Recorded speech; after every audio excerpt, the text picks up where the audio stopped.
Okay, guys, I'm here for my review of Survivor Series 2019, which took place on November the 24th, 2019, from the Allstate Arena in Chicago, Illinois. Actually, I believe this is actually Rosemont, Illinois, but WWE doesn't seem to know that, but whatever. An 11 match card total, but only 8 were on the main show, but I will talk about the kickoff show. The kickoff show had 3 matches on it. The first was an inner brand, was a tri-branded Battle Royal featuring NXT teams, Raw teams, and SmackDown teams. The NXT teams had 3. There were Imperium, there were Forgotten Sons, and there was Breezango. Raw basically had every tag team that was there with the exception of Viking Raiders, and same thing with SmackDown, minus the New Day. And it came down to the Street Profits from Raw and Dolph Ziggler and Bobby Roode of SmackDown, and Ziggler and Roode won the Battle Royal, putting SmackDown on the board. The second kickoff match was a triple threat match for the WWE Cruiserweight title. Lio Rush, the champion from NXT. Well, actually, no, the NXT Cruiserweight Championship. Lio Rush representing NXT, the Cruiserweight Champion, against Akira Tozawa from Raw and Kalisto from SmackDown. Now, what would have happened if Tozawa or Kalisto won this title? Would they have moved back to NXT? Anyway, this was a really good match here. This was a really good triple threat. A lot of good action. A lot of good, interesting spots. Lio Rush eventually won with the final hour frog splash, pinning Kalisto, and retained the Cruiserweight Championship. That put NXT on the board. So the final match of the kickoff was the triple threat match with the tag team champions, in which it was the Viking Raiders versus the New Day versus Bobby Fish and Kyle O'Reilly in the Undisputed Era. Really good tag team match here. Really good triple threat match. The Viking Raiders eventually won when they hit the Viking Experience on Kyle O'Reilly onto Bobby Fish, and then won the match. And that essentially made the kickoff a wash because it was a 3-way tie going into the main show. And now on to the main show. The main show opened with the first of its kind, the Triple Threat Survivor Series Elimination Match, something we've never seen before in the WWE. A match that would have, at minimum, 15 eliminations. At maximum. Think about that. At maximum, 15 eliminations here. We had Team Raw, Charlotte Flair, Natayla, Asuka, Kairi Sane, the Women's Tag Team Champions, and randomly Sarah Logan, I was shocked at that too, versus Team SmackDown, Sasha Banks, Dana Brooke, Carmella, Lacey Evans, and Nikki Cross, who, with the exception of Carmella, all those people started the year on Raw for Team SmackDown. Versus Rhea Ripley, versus Team NXT, Rhea Ripley, Candice LeRae, Io Shirai, Bianca Belair, and Toni Storm. Really good match here. This was a 3-star match. Team NXT got on the board first with, Nikki Cross was eliminated first for SmackDown. Then Sarah Logan got eliminated for Raw. Then there was this interesting thing with Bianca, with Candice LeRae and Io Shirai, where something happens off screen and they're just down or taken to the back. And they were just, now they were never said they were officially eliminated, they were taken from the back. I get that this probably had something to do with selling War Games the night before, but it was kind of weird. So that left Rhea, Bianca, and Toni Storm by themselves against the other teams of SmackDown. Kairi Sane eliminates Dana Brooke with the insane elbow. Then Kairi Sane gets eliminated. Asuka, I guess the other tag partners eliminated, didn't want to work for Team Raw anymore. She missed Charlotte in the face and then leaves. But that was after Charlotte had eliminated Lacey Evans. And also Carmella got eliminated before all that too. So essentially what you're left with is Natalya from Raw, Sasha Banks from SmackDown, and Bianca Belair, Rhea Ripley, and Toni Storm for Team NXT. Sasha and Natalya team together and eliminate both Bianca Belair and Toni Storm, so it leaves a triple threat with Rhea, Sasha, and Natalya. And then Natalya and Sasha look like they're going to team on Rhea Ripley, but Sasha turns on Natalya, like you would in this match, and eliminates Natalya. That leaves Sasha and Rhea. So then Io Shirai and Candice LeRae come back. And I don't know why the referee is stopping them from interfering, because the announcers said they were not eliminated. So they had every right to be back here, because they were not officially eliminated. But in the end, Rhea pins Sasha Banks after hitting Riptide and surviving the match, putting NXT their second win of the night, since they did count the kickoff show. So they counted this year, didn't count last year, counted this year. So Yeah, good match, 3-star match. Technically, I guess Rhea Ripley, Io Shirai, and Candice LeRae were the survivors, I guess.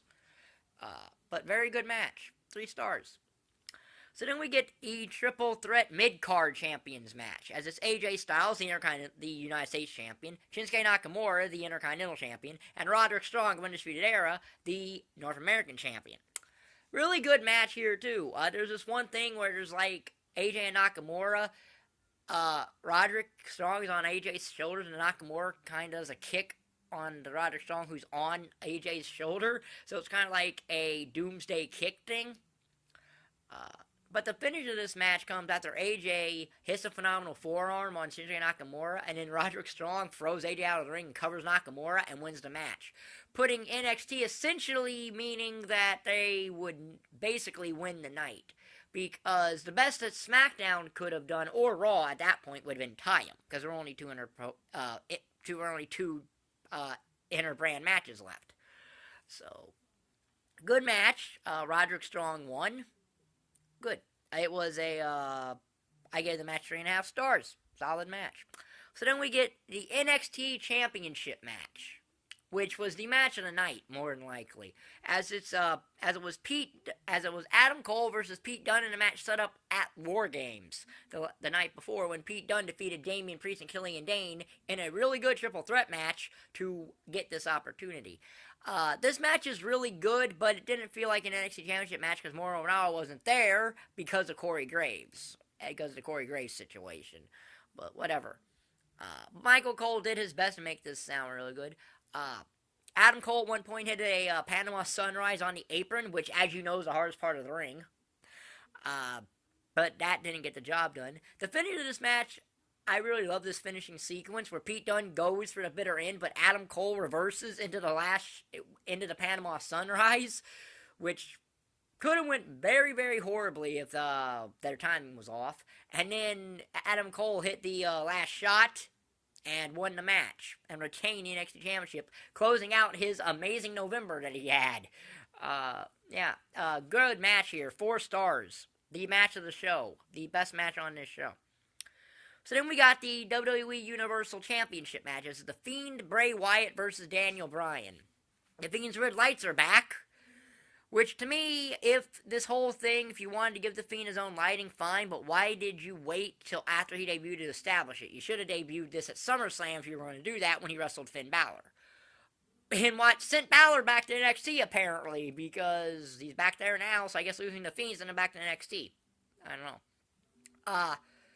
This wasn't as good as their match at the 2014 Royal Rumble was, but it was an okay little match. The finish comes where Dan Bryan's coming off the rope and the Fiend catches him in a mandible claw and wins the match. The Fiend should win, by the way. He should not have lost. Yeah. Good match. Okay match. 2 stars. Nothing special. So then we got the triple threat men's elimination match. Team Raw. Seth Rollins, Randy Orton, Drew McIntyre, Ricochet, and Kevin Owens versus Team SmackDown. Roman Reigns, King Corbin, Braun Strowman, Shorty G, and Mustafa Ali. Again, 3 of those guys at the start of the year were on Raw. That being Reigns, Strowman, and Corbin. And Gable, actually. So 4 of them. But still. And you also had Team NXT, which was Tommaso Ciampa, Keith Lee, Matt Riddle, Damian Priest, and Walter, the NXT UK champion. Walter had looked good, but was the first person to be eliminated with a Claymore from McIntyre. He had to be eliminated somehow. I would have preferred they probably not had him be pinned yet, but that is what it is. This was a tag match, so there's that, but Strowman got counted out after a Claymore from McIntyre. Matt Riddle eliminated Randy Orton with a roll-up, and then earlier in the match, Shorty G had eliminated Kevin Owens. So then Matt Riddle eliminates Randy Orton with a roll-up. That's what Strowman is counted out after that happens. Then as Riddle's celebrating, Orton hits an RKO, which allows Riddle to be pinned and eliminated. Then Ricochet is sent to the showers. So that leaves just Seth Rollins and Drew McIntyre for Raw. Mustafa Ali gets eliminated by infighting on Team SmackDown. This was after Shorty G got eliminated. So that left Corbin and Reigns for SmackDown, Rollins and McIntyre from Raw, and then you had Tommaso Ciampa and Keith Lee, who were the final two for Team NXT, because Damian Priest got eliminated before Randy Orton did. And this is where this match really picked up in the final six here. Drew McIntyre gets eliminated because Roman Reigns speared him. And then there's a lot of infighting going on between Reigns and Corbin, and it ends up with Reigns spearing Corbin, which leads to King Corbin being eliminated. So that leaves Rollins and Reigns essentially against Ciampa and Keith Lee. So even though it's technically a triple threat match, you kind of sort of have a tag team dynamic here, and Rollins and Reigns are working together a little bit. They tease the Shield powerbomb on Ciampa, but Keith Lee stops that. But eventually Seth Rollins eliminates Tommaso Ciampa with the stomp, and that leaves Keith Lee against Reigns and Rollins. And Keith Lee ends up pinning Seth Rollins with the Ground Zero, I believe the move is called. That press slam into a power slam thing or whatever. I believe it's called the Ground Zero. And that eliminates Seth Rollins. What a spot that Keith Lee did there. And then you had this great thing with Reigns and Lee where Keith Lee barely kicked out of a Superman punch. It probably was a 3 and Keith Lee probably kicked out too late, but it made for a great story. Keith Lee kicked out.